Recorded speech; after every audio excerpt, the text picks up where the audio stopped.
Hello, hello, happy Venus Day.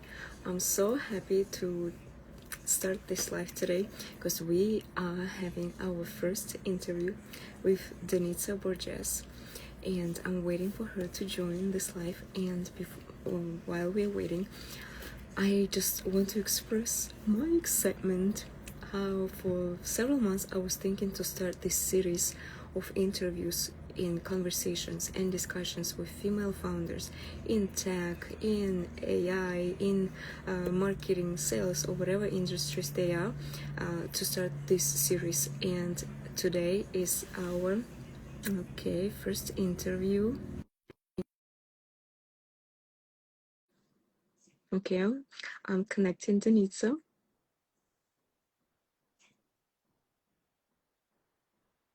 Hi. Hi, Irina. How are you? Good morning. Good Well, morning. morning for me, um, afternoon for you, correct? Yes? Yes, it's 12 for me, so kind of, we're right close there. I'm so happy you joined today, and I was just studying, and I would like I'm so excited for this live today. Thank you for joining. I'm so excited because this is my you're starting my interview series, and I'm so excited Oh, about it. yeah, thank you. Yeah, we had such an amazing conversation. I think what is it a couple of days ago, right? Yes, And yes.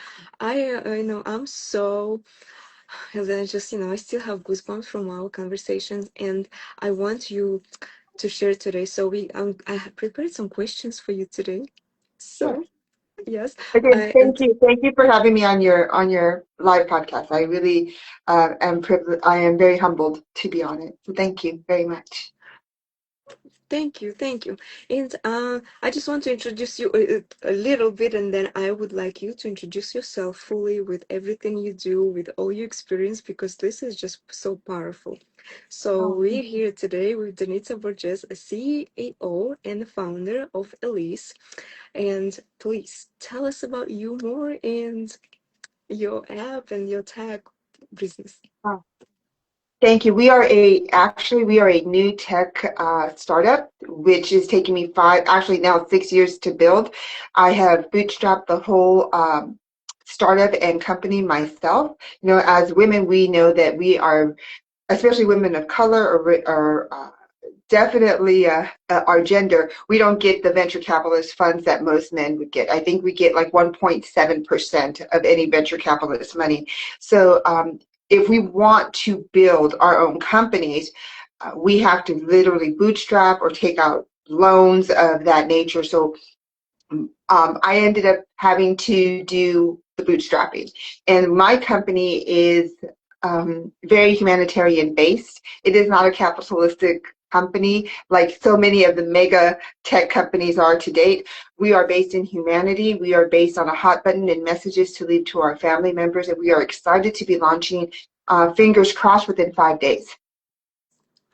Congratulations. Yes. Thank And you. Thank yes, you. almost like only 5 days left. And that's what gives me a lot of goosebumps because a lot of tech startups, they are more like for capital, everything. And you're based on humanitarian and the way you lead your company, and you are.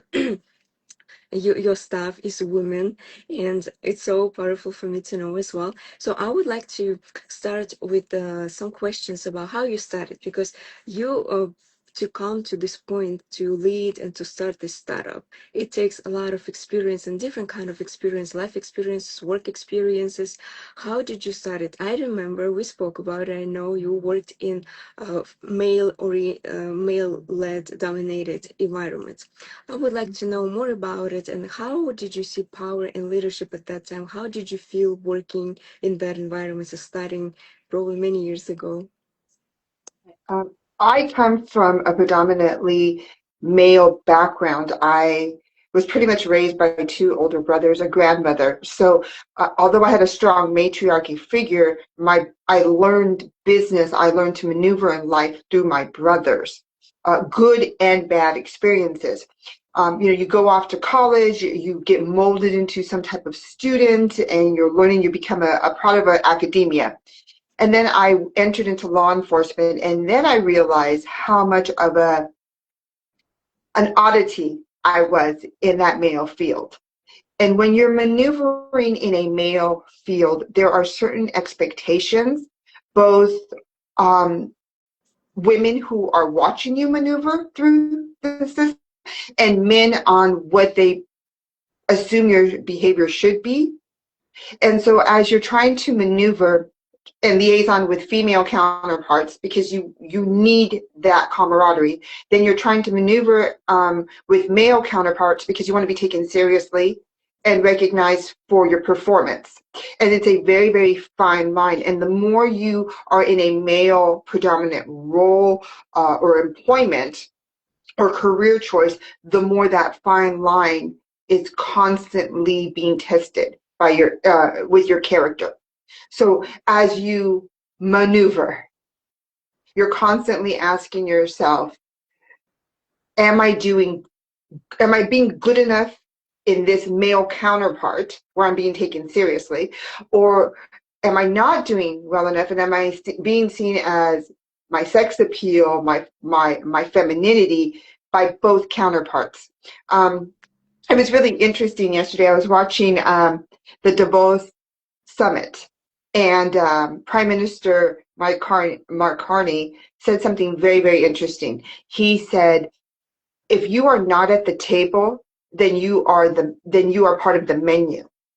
And I think females, we have such a very difficult time being invited to the table that we are much more considered part of the menu in many um, especially in corporate America. It's what we bring on the menu, but not part of the table. And I think for us to be considered at the table, we need more women to be at the table and moving us along to be seated there. But as long as we are part of the menu, we are not going to be taken seriously. We will be taken in increments. And that is scary for women right now.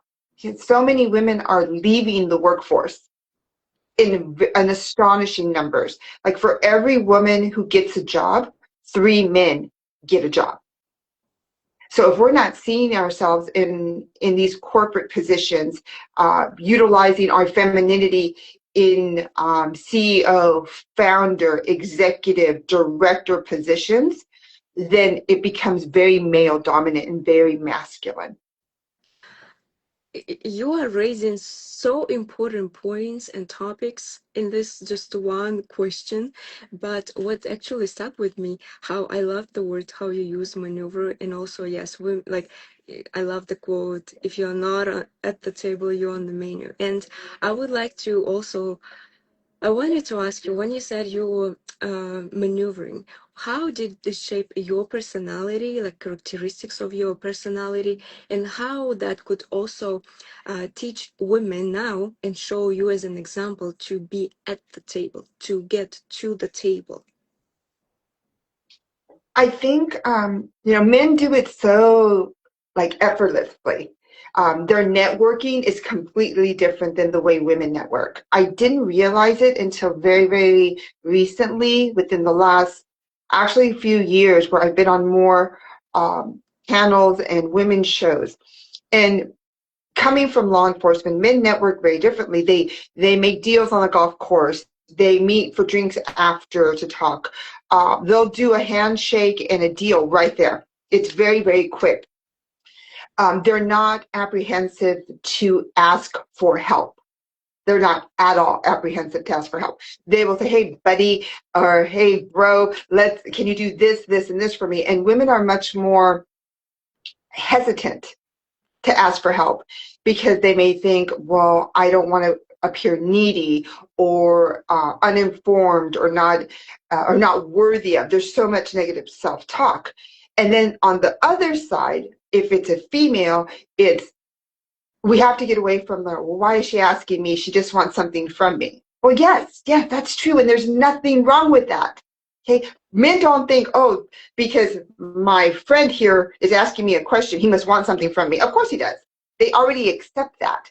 And I think as women, we need to be much more comfortable with knowing if a female comes to us and says, could you make that introduction? Can you get me that person's phone number? Can you help me in A, B, C, or D? Look at that as a compliment. Look at that as someone who appreciates your value, not someone who is just taking from you. That's not how we're supposed to view this. It's not about somebody's taking advantage of you or doing something against your moral compass. It's she needs help. And how can we make sure she gets it? And as long as we start networking like that, we'll be much better off. Much better. We need to kind of incorporate that into our everyday life. Like 100% agree with you. I've been working with femininity in business philosophy for so many years, and I've spoken to so many women in business executives with the mindset I have to be strong, I have to get everything myself, I have to do everything myself. And it's like it's such a kind of what you're saying right now, it's kind of opposite of what men actually do. The strength is usually is asking the help, being there, and like this is the strength is kind of a reframing the idea of what strength is actually, because strength is actually, to me, it's like staying loyal to your goals, to your dreams, and do whatever you need to do that. If it's asking for help, if it's doing, whatever you need to do without just changing a little bit the mindset around that what we are used to do. And what kind of how did it shape you, and how does it help you right now with your startup? Because it's a lot of great examples, like a lot of like rich tips on there. How does it help you right now leading the teams, building the full startup? When I decided when I was building my startup that I had to align with every one of my employees. I'm building a team. I'm building a tribe, and this is my tribe. This is my tribe that will get me through the good days and through the bad. And it was important that I surround myself with a female tribe. I know the pay gap when it comes to female and male income. I know the job opportunities that are available for female and male, and it's part of my responsibility to make sure that I am working with women and I am working to better their lives and leaning on them for support. I think our femininity can be totally used as something very positive in a workplace. I think we bring in a nurturing, heartfelt, um, our philosophy is very different than a men's philosophy. And I think that there have been many, many rooms that I've walked into that because I wasn't so rigid or so stern, and I allowed myself to be comfortable within my own body and promote my gender in that room, that it allowed others not to be so on edge. I don't have to be doing it all. I don't have to be the tough cookie in the room. I can just be me. And I can show my humanitarian side through the lens and the body of a woman. And I think that when you see that, like for instance, there's so many summits right now, the economic summit, and you see majority of men there, but then you see that one woman who stands at that podium. And there, for me, it becomes like a sigh of relief. Like, yes, she's there. Yes, there's one of us there. What is she going to bring that's so completely different? And majority of the time, I will say, women bring something completely different, and we need to be recognized for how beautiful that difference is and not criticized for it. I love this. Just yesterday, too, I want to go to the point that you just said, like how women bring something. And just yesterday, I went to an event. It was a banking event, and there was a panelist, and of course, there were mainly men panelists and one woman. And they raised this topic how they were helping their clients with wealth management and this type of things. And all men said, we don't have a licensed therapist on the team, and we don't do it, but sometimes we have to work around or whatever it is. And the only woman was there. She was like, well, I have to be that therapist sometimes, and I'm like, this is what women bring to the workplace, to the leadership, when we do have our resources, we do have our natural powers, and when we use them, and first of all, as a power, as a resource, we have to recognize that. We have to see it first, to claim it, to say it, and then everybody agrees. They're like, yes, yes, like you do that, and that's amazing. And that's how, like, women in leadership, in all these positions, in founders, switching and changing the environment for the whole world in general, if we're talking, but even if it's one company like you, this is amazing how you see the issue in the market, you start your startup, and then you hire all female team members, and you just help them, and it's your responsibility, and it's such a, I guess, again, you give me goosebumps all the time when I talk to Thank you. you. And Thank that's the you. true leadership of and that's how your femininity is not just, I always do this, like, like, but it's not that, especially if we are talking about business, there's still gonna, it needs to be sort of masculine energy as well, because it's still business. It's not something you just, it's a responsibility, it's leadership. You lead people and you build something so important. And how you said the alignment, you look in the alignment, and you build that, and you create this environment for your people, for women, that we're talking, first of all, from seeing all the issues that are happening, and you are the solution for so many things. And Thank you. I wanted to say, I wanted to ask you, actually, you coming from such a, law enforcement, all these experiences working, with men in this type of industry, and then going to all these boardrooms and meetings with men. What is maybe a lie women are told or were told before that you started seeing now that it's actually, it's actually wrong, and if you do a different way, that actually will help you and move the needle for the businesses and startups? Uh, I think so many times women are told this. I think it's also generational. I'm probably giving too much of my age up, but I came from, a group of women that they relied on men. I mean, it wasn't until 1975, 79, I believe, so in the 70s, where women could open up their first bank account. Well, if you think about that, that wasn't too long ago. That was like 55 years ago at the most. And so we're still learning as women to adjust, banking, money, um, our wealth management. We're still adjusting. It's such a new concept for our gender. Even though it's been about 50 years, it's still very, very new.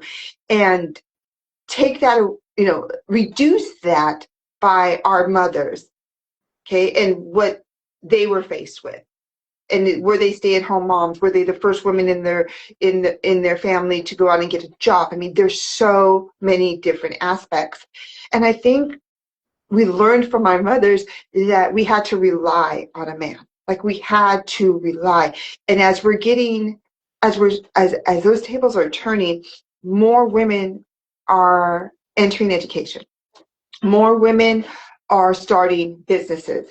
More women are understanding that sky's the limit. If they can dream it, they can do it. And they're not necessarily having to rely on a man for wealth. And I think we can actually turn the tables and go, I can rely on another woman for wealth. I can turn to my woman boss and know that she has my best interest at heart and trust that individual to carry that business so you can have an income at home for your children and for other people. I think it's super important that we align with other women, that women don't have to be catty with each other. We don't have to compare with each other. We can actually, who would have thought we could actually get along and love each other so much that we care about if that woman's feeding her children, if that woman is safe, if that woman needs clothing or help or is being abused. Who would have thought that as our gender, we could nurture our own gender and move mountains in doing so? That's the lie, that we have to compete against each other and that we have to like one up on each other. No, we have to align with each other and we have to have discussions with each other and we have to build communication and understanding and compassionate. That fine line of jealousy or competition, that should be unheard of. I'm not competing against you. I want you to win. I want you to want me to win. And if both females win, guess what? We're one step closer to financial gain. We're one step closer to compassion and understanding and knowing our self-worth. I mean, who doesn't want that? That's so true. You just, you're touching my soul because I speak a lot also about competition.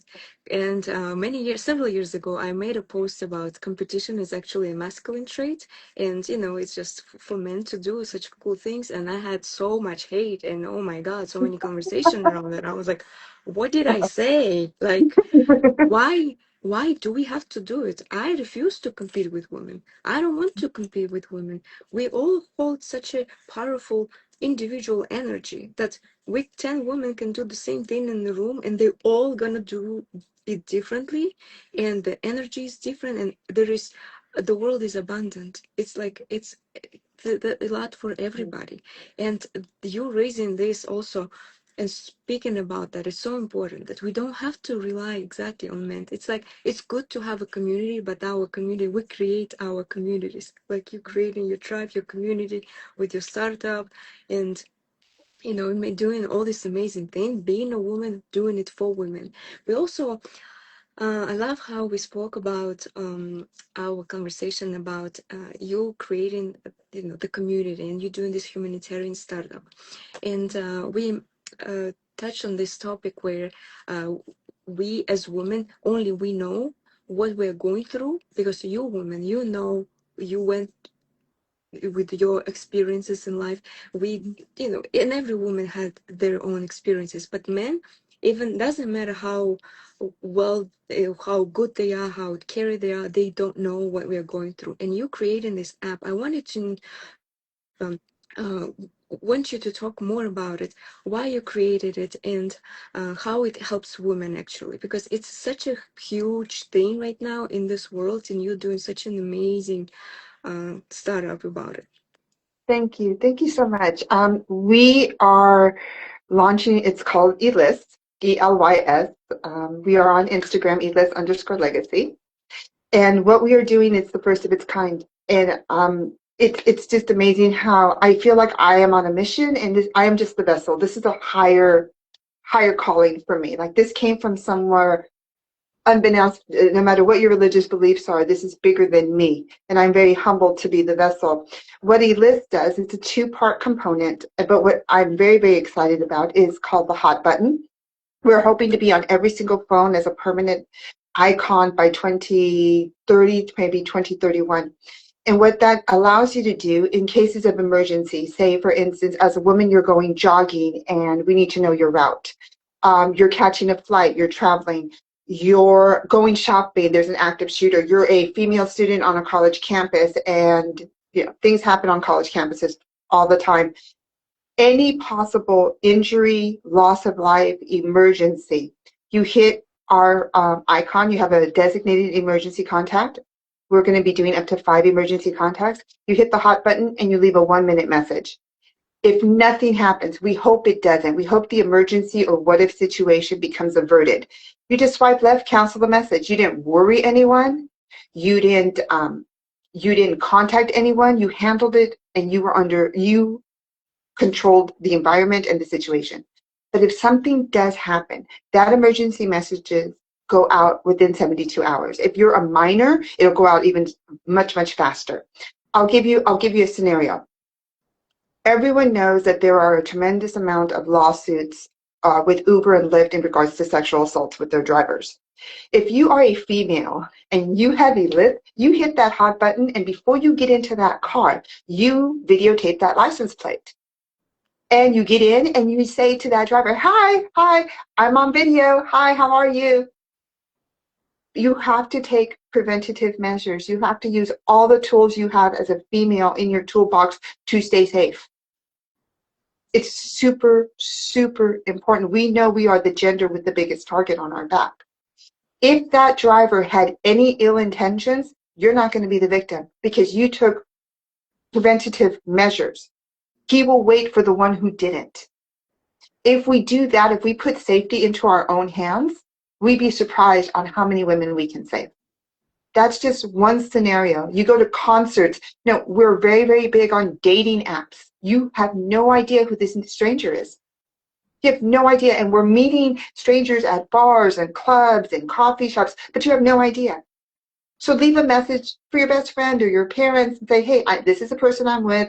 This was his picture online. If you don't hear from me, something went very, very wrong. And let us help you. We're GPS tracked. Let us try to locate you. If they take your phone, the message is up in the cloud. So we have some type of starting point. Law enforcement does their best, but they can't help everyone, and not in the amount of time. You just don't have that manpower. The second part of ELYS is very close to my heart as well. I was in a situation where there could have been a loss of life. And so I had a 5, I think Jocko, my son, was about 4 or 5 at the time. And I thought, oh my gosh, if something would have happened to me, he would have known absolutely nothing about his mother. So I built the second part of the list where you can go in and leave messages, music, videos, documents, passwords, photos, anything to your liking, and send them to certain people, your loved ones and friends, and set them for certain dates. And after you pass away posthumously, my company verifies the death certificate and we start sending out your messages. Now, we just came off of the holidays and we had a few families that were doing beta testing who lost family members, and they received a Merry Christmas from their grandfather. And how beautiful to be left with those type of messages. Now, we do, I believe, over 1 trillion messages a day. The most important ones will be your last messages. Those are the ones your family members are going to hold on to. And we want to make sure that those are positive and full of love. How we leave people behind matters. And so I want to make sure that our family members leave us with tons of love and that we can pass it on from generation to generation.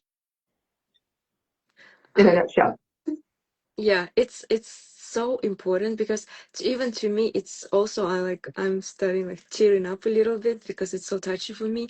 I lost so many. I don't want to cry, but it's I lost so many people like in friends and my family members very close to me, and I wish ELYS existed, and I wish I could get those messages. Um, when my I want to tell this little story that is I think I hope I'm not gonna start crying.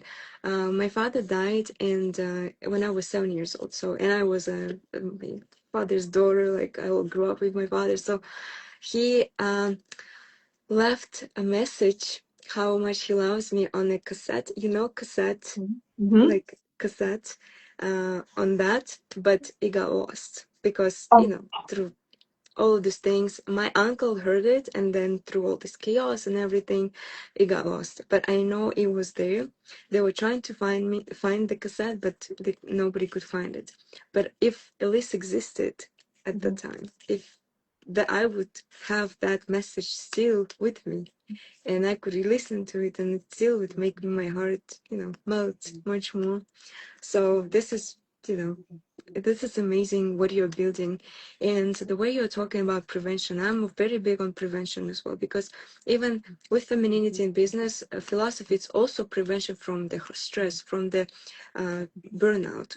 And they all affect our health. It's all about prevention, but life prevention, what people don't think sometimes.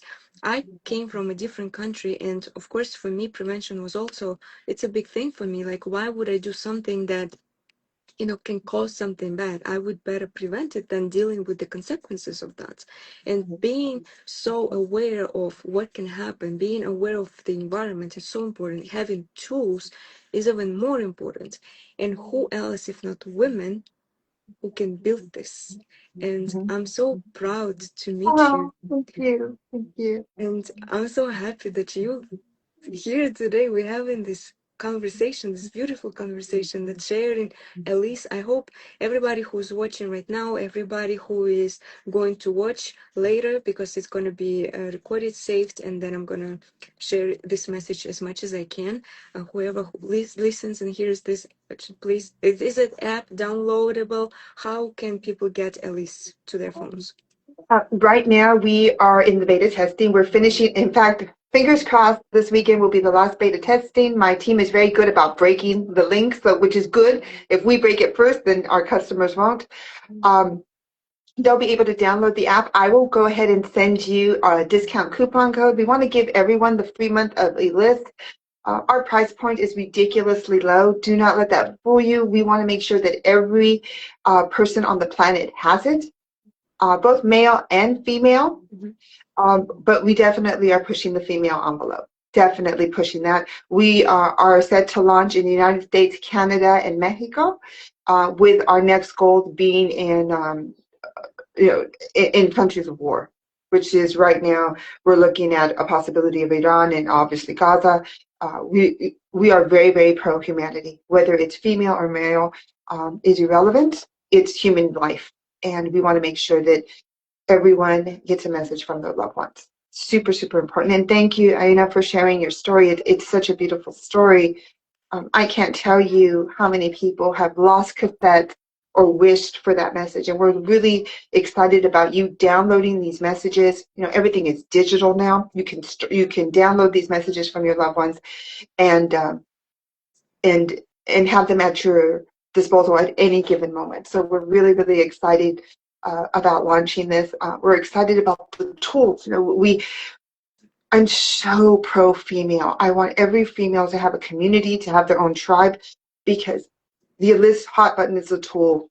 Your community as females is a tool. We get through life's challenges by communicating with our own gender. We have this nurturing, loving, supporting, understanding component that we must share with other women, because I think that's the pudding. That's what makes us so unique and so strong, because a group of women promoting each other is a force to reckon with. We are a major force, and we need to understand that force can move mountains. We can do so much. Beautiful. I don't know even what to add, because definitely women, when we create community, when we come together, we become so much stronger. And of course, and that's how we can move up in wealth, in health, and everywhere. And also, I want to add, definitely each person's life matter. And also, I also say that I'm not a feminist, I'm a feminine. I'm not against men. It's everybody. To me, it just, for me, supporting women is more, it's important right now, because we need support from each other, and that's why we need that. But with my programs and my events, sometimes I say men can support us. I have a social club too, and I invite men as well, because men, many men, they not against supporting women and helping women. It just, maybe not all, and it's okay. Even women are different. Everybody's different. But when we start realizing our worth, first of all, our power, our natural resources, and claiming and just going, supporting each other, that's how we start raising everything. So thank you so much for being here, for taking the time. I feel honored for you to be here. And maybe one last thing, what would you maybe say to women who are maybe doubting, who are maybe still thinking that they have to compete, or they're struggling in that way? What would be your word for them? Yeah, I think we have to remember we are a light. Humans are a light, and we need to share what we think is sometimes our weaknesses isn't actually our strengths, and we need to share them. And we need to be fearless, and we need to understand that not everybody's going to agree with us, and not everybody's going to like what we have to say, and that's okay. Okay, we're not supposed to win everyone over. But if we can go home and have a group of women who are our friends, who adore us and love us and believe in us and support us, then we're winning. We're winning. And if we can win with a group of women and we can invite other women into the group, then we're going to continue to win because we want all women to win. If anything, I hope this conversation is today when you see a woman that you may not know or that you've never met, or maybe she's sitting by herself at a coffee shop, or maybe there's, she's going through a really bad day, that you have enough gumption to walk over to her and say you see her. And if she needs anything, are you okay? You'd be surprised. Are you okay? What that can mean to another person, especially a woman. So I hope, if That, anything, go ahead, just no, so if anything, I hope I leave you with that to go touch another woman's heart because we don't know what that person is going through, especially a woman right now in this day and age with this administration, with this environment. So extend a hand, ask the question. what a beautiful question. Even just to it again, it's like I feel everything in my body. I'm like, are you okay? I my year also had like crazy, and that are you okay? Oh, When no. women ask me, it was also so important. Doesn't mean sometimes that you're gonna share and say, but even knowing that someone cares to ask you that, it means so much, and it gives you so much like passion and power to move on with your life and motivation and inspiration. Just knowing that someone cares for you. And who else can do it if not we women, supporting each other, even if we're Right? strangers? So, Right? yes. I'm so like I'm sitting on my goosebumps. Danitza, thank you so much for this inspiration, motivation for all the women, everybody who was here. Thank you for your comments. I see some comments here, but thank you so much for being here, Denise, and everybody who is watching us. I'm gonna post this everywhere, so stay in touch or follow Denitza, connect with Denitza, get the app, and thank you so much. Happy Venus Day. Have an amazing weekend, and I'll see you online. Thank you, Ina. Love. Thank you. Bye. Bye.